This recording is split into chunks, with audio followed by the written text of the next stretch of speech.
Everyone thought power would protect this marriage, until it was tested in court. Marcus Holloway had built his Our life on projections show authority sustained that rarely growth. invited challenge. We will expand As a aggressively. billionaire industrialist, This is our moment. his influence extended across boardrooms, philanthropic circles, and political corridors where outcomes were shaped quietly and efficiently. He cultivated an image of control, presenting himself as decisive, disciplined, and untouchable. Public confidence followed him naturally, reinforced by wealth that insulated reputation from scrutiny. To those watching from a distance, Marcus appeared to have mastered not just business, but life itself. Elena Holloway occupied a far quieter space within that image. Pregnant and reserved, she remained largely outside public attention, visible only when appearances required balance. Her presence softened Marcus's authority without interrupting it. She was often described as composed, someone who understood the cost of influence and accepted it as part of partnership. Yet beneath that composure, her emotional role had steadily narrowed.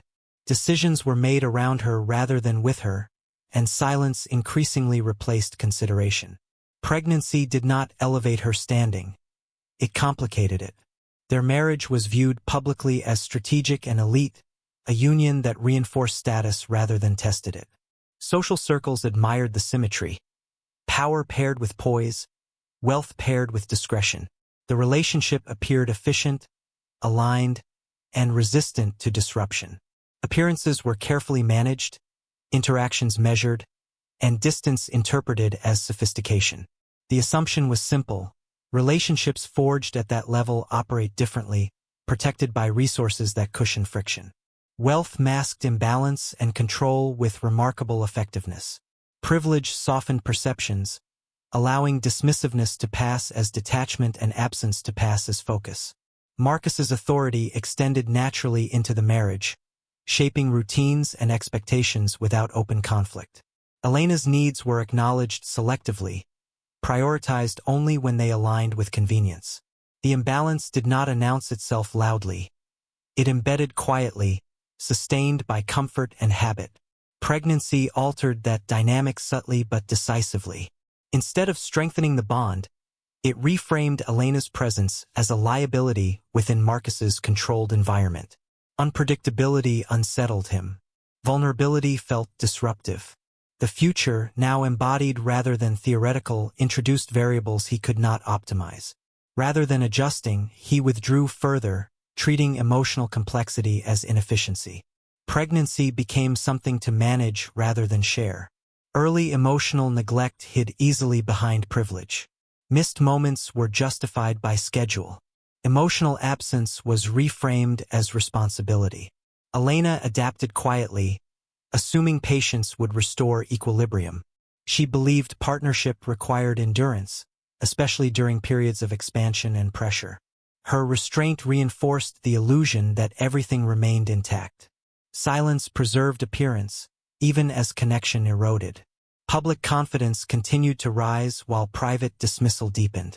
Marcus's assurance in public settings contrasted sharply with his disengagement at home. He spoke fluently about vision and legacy while avoiding conversations that required presence. Elena's role diminished into formality, her pregnancy acknowledged procedurally rather than emotionally. The contrast was stark but invisible to outsiders, concealed by a shared last name and curated moments. The marriage functioned on inertia rather than intention. Structures held, routines continued, and appearances reassured observers. Yet the foundation thinned. What sustained the relationship was no longer mutual investment, but the absence of challenge. Control replaced collaboration. Certainty replaced empathy. In that environment, Elena's pregnancy intensified isolation rather than connection, magnifying the cost of imbalance. Marcus remained confident that power would absorb any strain. He had always believed resources resolved complications, that influence smoothed outcomes. The idea that a courtroom could neutralize his authority seemed implausible.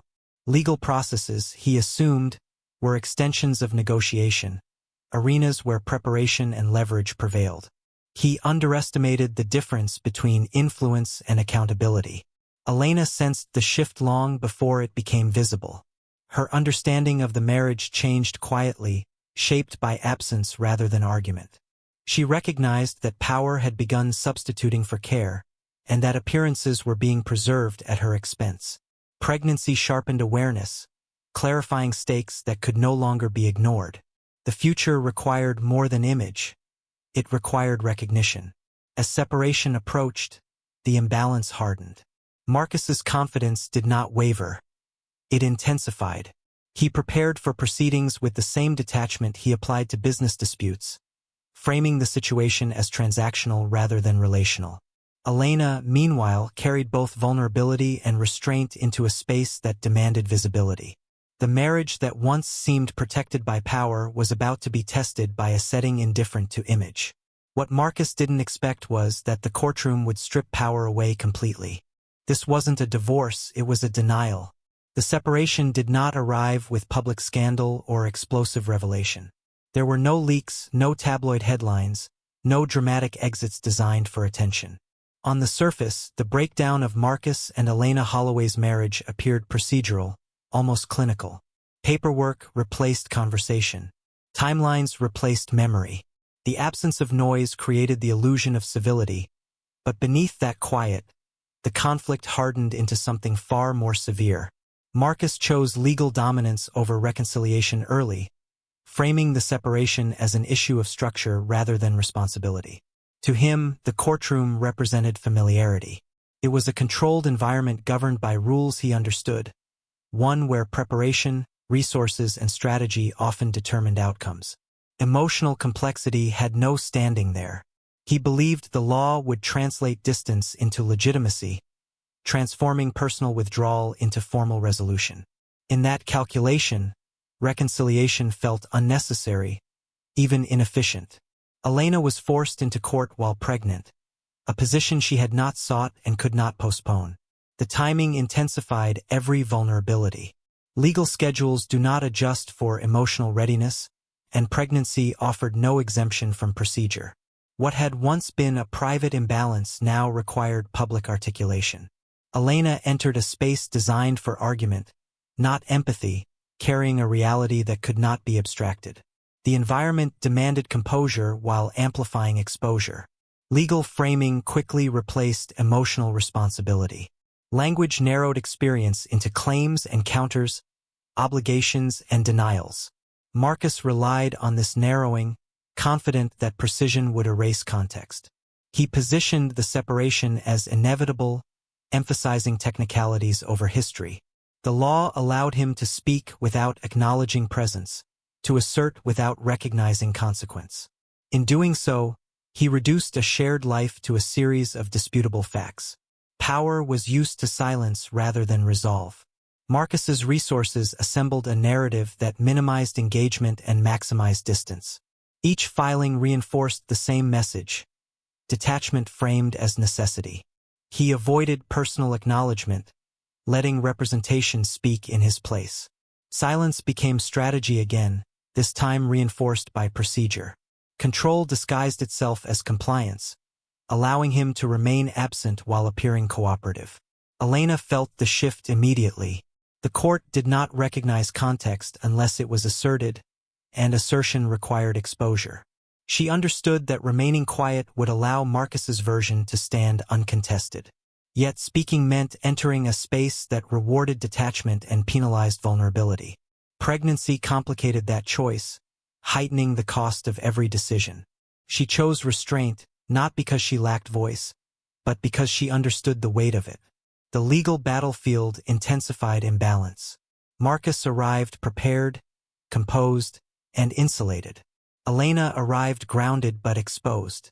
The contrast was unavoidable. Observers noted the difference not through confrontation, but through posture and pacing. Marcus treated proceedings as an extension of negotiation. Elena treated them as a reckoning she had not invited. The room registered that disparity quietly, even as protocol moved forward. Control continued to masquerade as procedure. Marcus relied on technical compliance to avoid moral engagement. He believed that if he followed rules precisely, accountability would remain limited. The law, he assumed, would validate detachment as long as it was executed correctly. He underestimated how closely conduct is observed when vulnerability is present. Pregnancy reframed interpretation, altering how silence and strategy were received. As filings accumulated, the denial sharpened. Marcus did not simply contest terms. He resisted acknowledgement. Responsibility was treated as negotiable. Presence was treated as optional. The strategy revealed a deeper intention, to disengage without recognition. What he sought was not resolution, but erasure. The law, however, records absence as clearly as it records action. Elena recognized that the courtroom was no longer just a venue. It was a mirror. It reflected not only claims but character. Every decision communicated value. Her restraint contrasted with Marcus's detachment, and that contrast carried meaning beyond argument. The pregnancy, visible and undeniable, grounded the proceedings in reality. Marcus's strategy could not fully abstract. The separation had become a legal battlefield, not because conflict escalated, but because avoidance hardened into opposition. The quietness that once concealed imbalance now amplified it. Procedure did not neutralize consequence. It preserved it. Marcus believed he was controlling exposure. In reality, he was defining it. The denial Marcus planned wasn't just personal, it was public. He denied her existence while she carried his child. The refusal did not arrive as a raised voice or dramatic statement. It manifested through omission, through language that avoided recognition and posture that avoided presence. In the courtroom, Marcus Holloway positioned himself as an entity separate from the life forming beyond legal argument. He engaged the process with precision while disengaging from the person at its center. The denial was calculated, not impulsive, and its restraint made it more unsettling. Marcus refused responsibility and recognition through structure rather than confrontation. He allowed representation to speak, reducing personal accountability to technical compliance. Where acknowledgement might have humanized the proceedings, he substituted distance. Pregnancy was not disputed. It was ignored. The legal posture treated Elena's condition as irrelevant to the questions at hand, an inconvenience rather than context. By narrowing focus, Marcus attempted to strip the situation of its emotional dimension. Emotional detachment was presented as strategy. Marcus believed that minimizing engagement would prevent interpretation, that absence would reduce exposure. He framed his conduct as disciplined, measured, and appropriate for a legal setting. In doing so, he mistook restraint for neutrality. Detachment, however, communicates intent as clearly as words. The absence of recognition carried meaning the courtroom could not ignore. Elena responded with restraint under humiliation. She did not seek attention or provoke reaction. Her composure was steady, grounded in the awareness that visibility alone carried weight. The pregnancy made that visibility unavoidable. Her silence was not submission. It was containment. She understood that reaction would shift focus away from truth.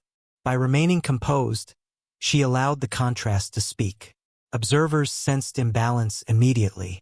The courtroom does not require commentary to recognize disparity. Posture, pacing, and omission reveal more than argument. Marcus's precision contrasted with Elena's presence, creating a tension that procedure could not resolve. The denial felt disproportionate to the circumstance. Power appeared to be exerted not to clarify, but to diminish. That perception settled quietly, shaping how each action was interpreted.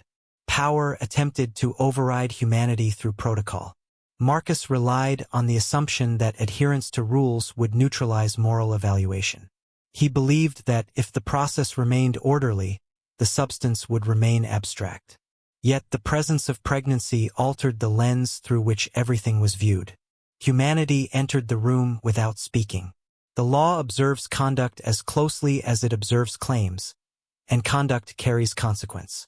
Elena's restraint amplified credibility.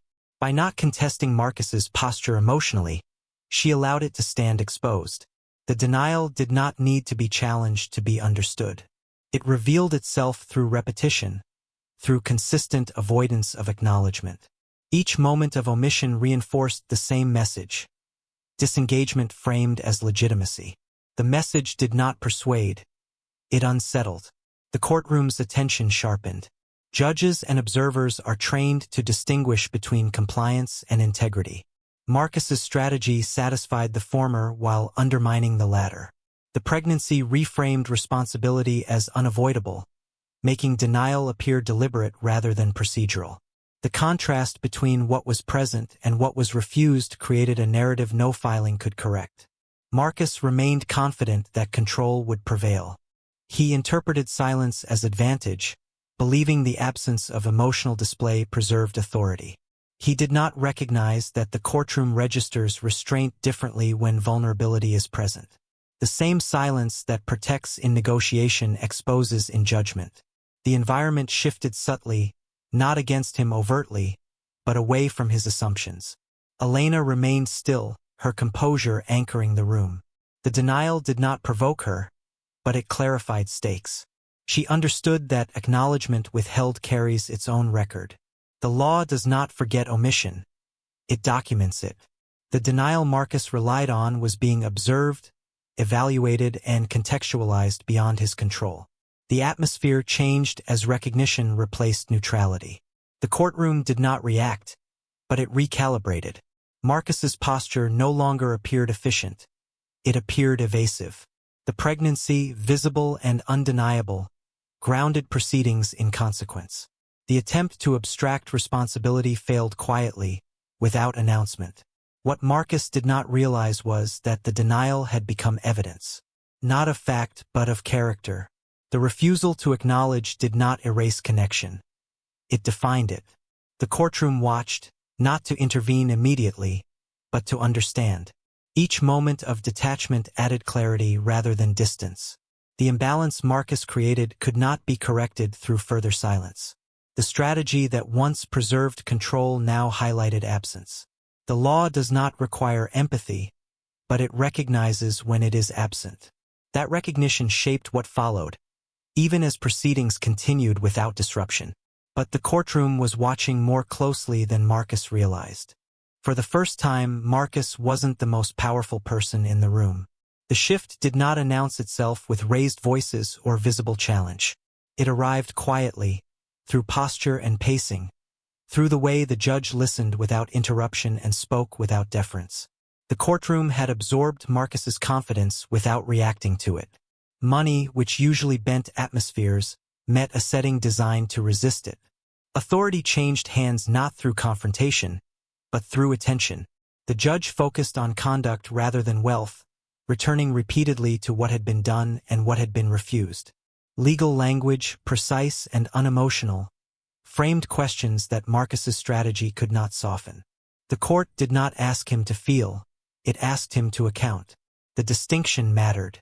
Where Marcus expected negotiations around advantage, the judge centered behavior, sequencing events and omissions in a way that stripped them of abstraction. The record became a mirror. Legal phrasing exposed moral absence without naming it. The judge's questions did not accuse. They clarified. Each clarification narrowed the space where Marcus's detachment could hide. Silence, once protective, became conspicuous. The court acknowledged compliance but probed intent, drawing a line between procedure followed and responsibility avoided. That line, once drawn, altered how every action was read. Wealth could not erase it. Pregnancy reframed responsibility decisively. The judge did not dramatize it, but neither did the court allow it to disappear into technicality. The presence of a child-to-be grounded the proceedings in consequence. It made timelines matter differently. It made absence register as choice rather than circumstance. Marcus's attempt to minimize context now worked against him, because the context was visible, undeniable, and relevant. As the judge spoke, Marcus felt narrative control begin to slip. The assumptions that had guided his strategy, precision over presence, distance over acknowledgement, no longer produced the effect he expected. The courtroom did not react to confidence. It assessed it. Each moment of restraint he offered was weighed, not rewarded. The judge's focus returned again and again to patterns rather than points, to consistency rather than compliance. Silence replaced confidence in subtle ways. Marcus remained composed, but the composure no longer carried authority. It read as guarded. Where he expected neutrality, he encountered scrutiny that did not require confrontation. The court's attention felt steady, unhurried, immune to influence. In that steadiness, Marcus recognized something unfamiliar. Leverage had limits here. The judge's questions assembled a narrative Marcus had avoided confronting. They traced decisions across time, connecting omission to outcome. The effect was cumulative. Each clarification reduced the space for reinterpretation. Marcus could not interrupt or redirect without appearing evasive. The strategy that relied on withholding acknowledgement now revealed itself through repetition. The courtroom recorded absence as clearly as it recorded presence. Elena remained composed, her restraint amplifying the court's focus rather than competing with it. She did not need to speak for the imbalance to register. The judge observed the contrast without commentary, allowing it to inform interpretation. Authority does not require volume when evidence is structural. The pregnancy anchored the room in reality. Marcus's abstractions could not dissolve. Marcus recognized the shift not as defeat, but as displacement. The center of gravity had moved. The judge did not engage his confidence. The judge bypassed it. Money did not enter the conversation because it did not belong there. Conduct did. Responsibility did. The court treated the matter as it was, not as Marcus wished it to be. The distinction stripped away familiarity and forced adjustment. The atmosphere changed as certainty drained from Marcus's posture. He listened more than he spoke. The silence that followed questions felt longer, heavier. Confidence, once effortless, required effort to maintain. He sensed that preparation alone would not carry him through. The judge's approach did not invite persuasion. It demanded coherence. Where Marcus's strategy relied on fragmentation, the court insisted on continuity. As proceedings moved forward, it became clear that the judge was not impressed by restraint for its own sake. Restraint without recognition reads differently when vulnerability is present. The court acknowledged order, but it evaluated consequence. The pregnancy, once treated as irrelevant by Marcus's posture, now framed responsibility in a way that could not be minimized. The judge's focus made that framing unavoidable.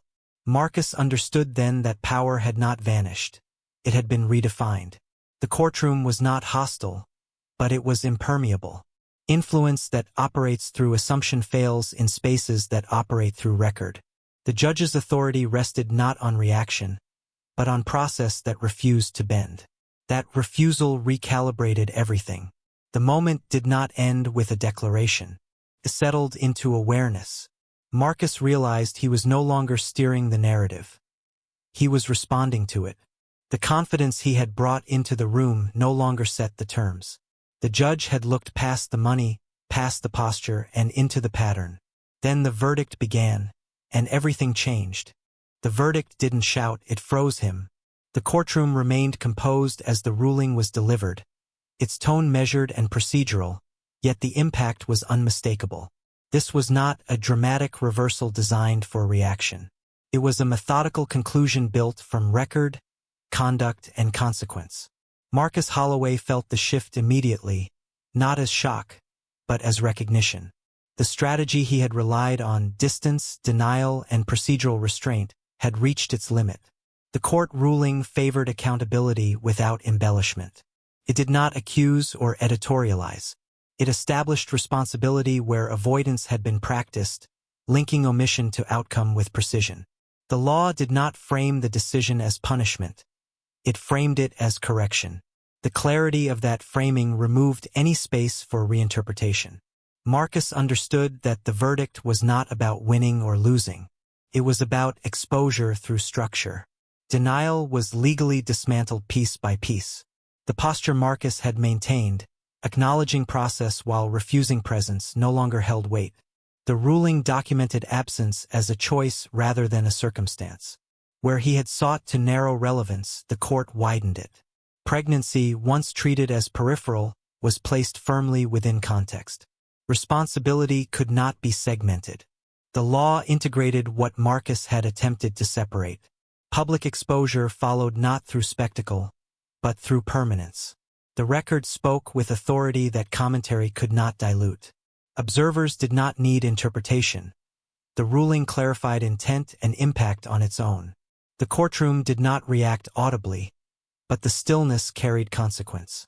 What had been obscured by wealth and influence was now preserved in language that would not change.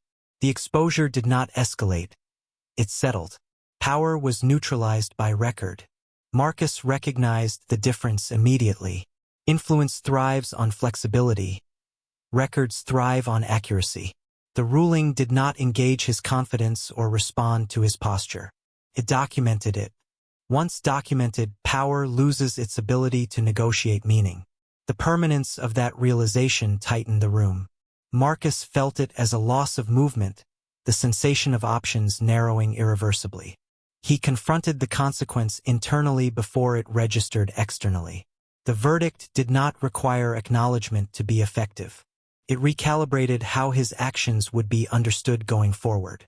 The authority he once exercised through silence now worked against him.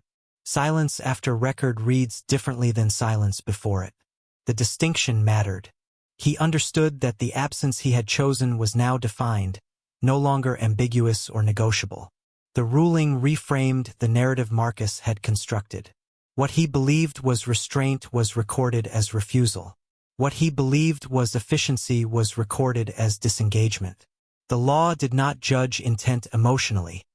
It interpreted conduct functionally. That interpretation carried finality.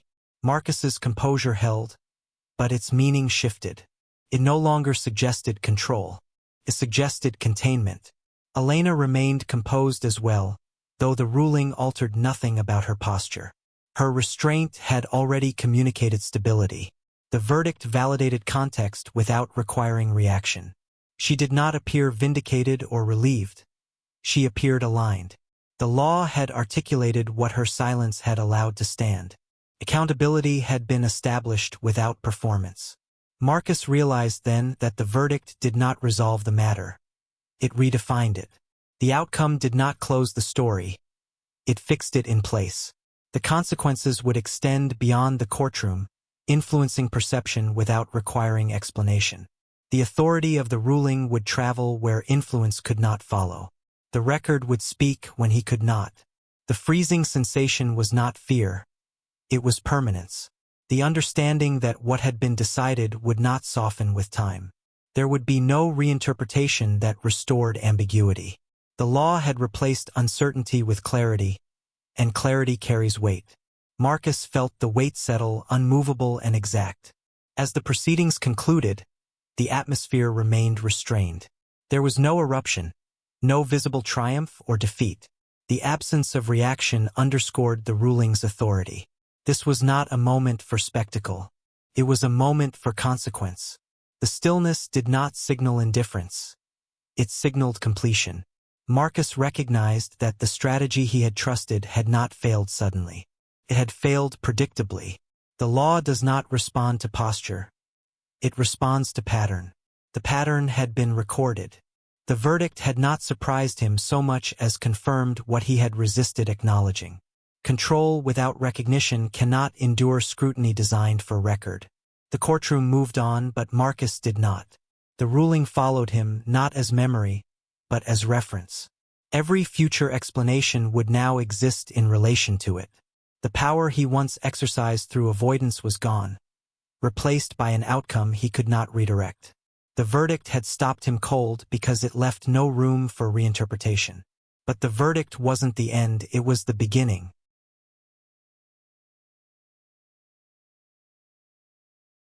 Money can delay judgment, but it cannot erase it. Marcus Holloway felt this truth settle slowly, not as a public reckoning but as an internal shift he could not reverse.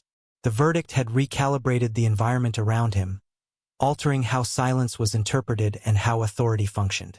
What once felt controlled now felt constrained. Power, stripped of ambiguity, loses its flexibility. Marcus sensed that loss immediately, even as his external life appeared unchanged. His identity began to destabilize under the weight of moral clarity. For years, Marcus had defined himself through outcomes rather than alignment. Success validated decisions. Influence justified distance. The verdict interrupted that logic. It introduced a fixed reference point that resisted reinterpretation. His self-concept, once reinforced by control, now encountered limits. Confidence no longer replenished itself automatically. It required effort, and that effort revealed fragility. Reputation fractured quietly, without announcement. There were no headlines declaring downfall, no public shaming to absorb attention. Instead, perception shifted through absence and recalibration. Conversations shortened, assumptions softened. Marcus noticed that explanations were no longer accepted at face value. The record had altered trust. Influence once assumed now required reassurance. The subtlety of the change unsettled him more than overt criticism ever could. Influence no longer insulated behavior. The strategies Marcus relied on, delegation, distance, procedural compliance, had protected him in environments that rewarded efficiency. They failed in spaces governed by accountability. The verdict did not strip him of wealth or position, but it reframed their significance. Power without credibility loses clarity.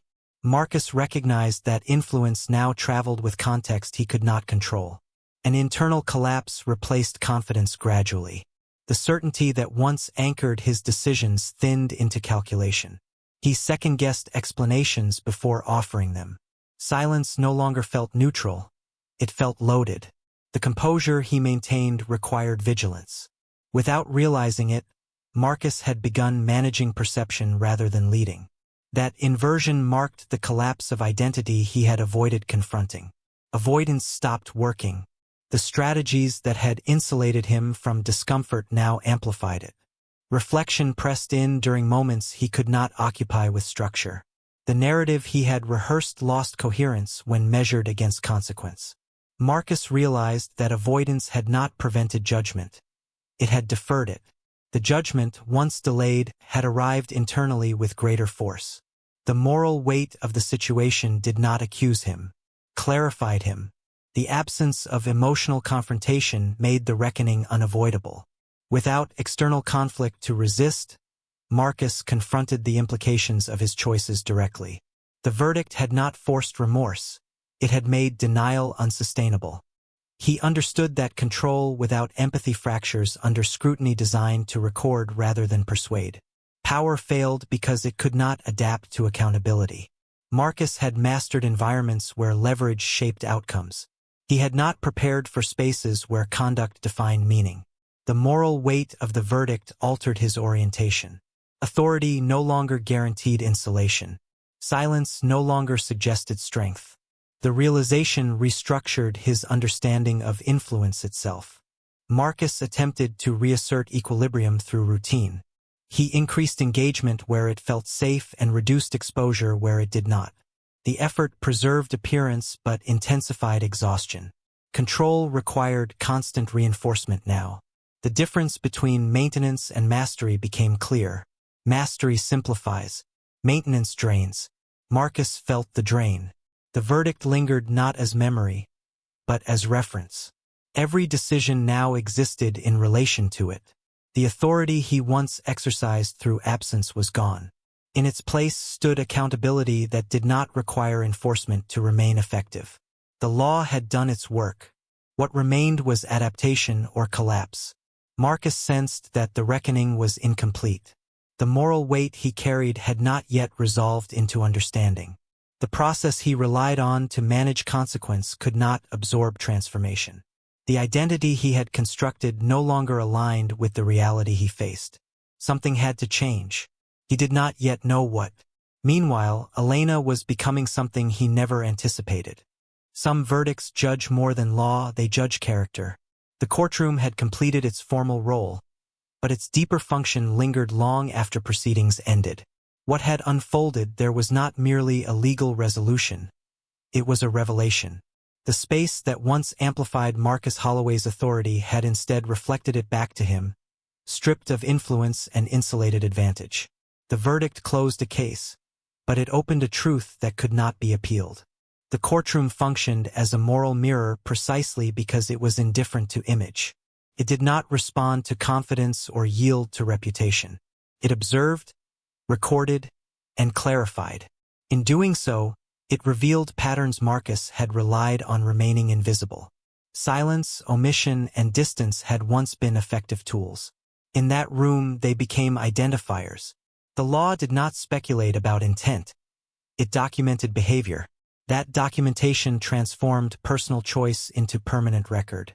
Marcus's power was redefined permanently, not because it vanished, but because its limits were exposed. Wealth and influence remained, but their authority over meaning did not.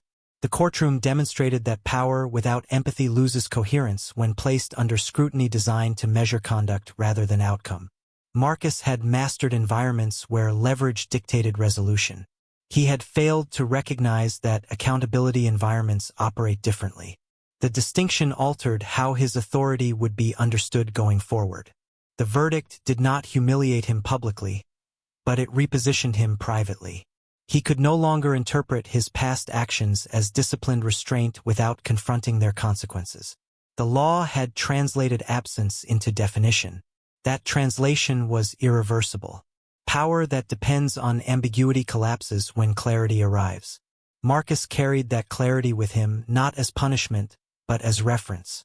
Elena's legacy was reframed in the same moment. The courtroom did not elevate her through sympathy or spectacle. It acknowledged her through context and continuity. Her restraint had preserved the integrity of her experience, allowing the truth to remain intact. The verdict validated what her silence had already communicated. That dignity does not require amplification to endure. Her identity emerged not as reaction, but as alignment. The story transformed into a lesson because neither side performed it. There were no public declarations to distort meaning, no confrontations to redirect attention. The absence of dramatics allowed the essence of the events to remain visible. Observers did not need to be instructed what to conclude. The contrast between conduct and consequence was sufficient. The lesson did not rely on moralizing language. It relied on outcome. Control failed where empathy was required. That failure defined the entire arc. Marcus had relied on procedure to manage consequence, believing that compliance could substitute for recognition. The courtroom demonstrated otherwise. Empathy was not demanded. It was measured by its absence. The law did not punish the lack of it emotionally, but it accounted for its impact structurally. That accounting proved decisive. Marcus understood, perhaps for the first time, that the identity he had protected had been incomplete. Control had preserved function but eroded connection. Authority had managed outcomes but neglected responsibility. The courtroom did not strip him of his status. It clarified its limitations. What remained was not disgrace but dissonance, the awareness that his self-concept no longer aligned with the values the moment demanded. Elena moved forward without redefining herself around the verdict. Her life continued with intention, anchored in stability rather than resolution.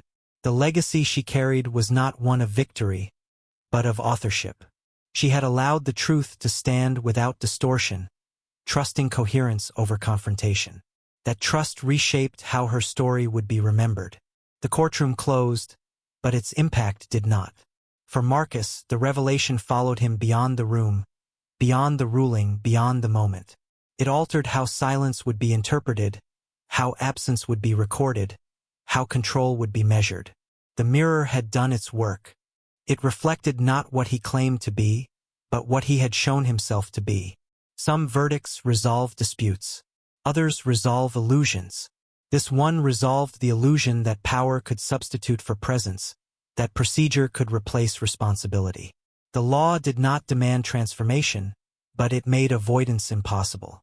Marcus was left to reconcile with what had been revealed, not to the court but to himself. The story ended without spectacle, but with permanence. It demonstrated that character is not exposed by confrontation alone, but by how one behaves when recognition is optional. The courtroom offered no condemnation beyond record, no commentary beyond clarity. That restraint made its judgment complete. That day, the court didn't just rule against him. It revealed who he had always been.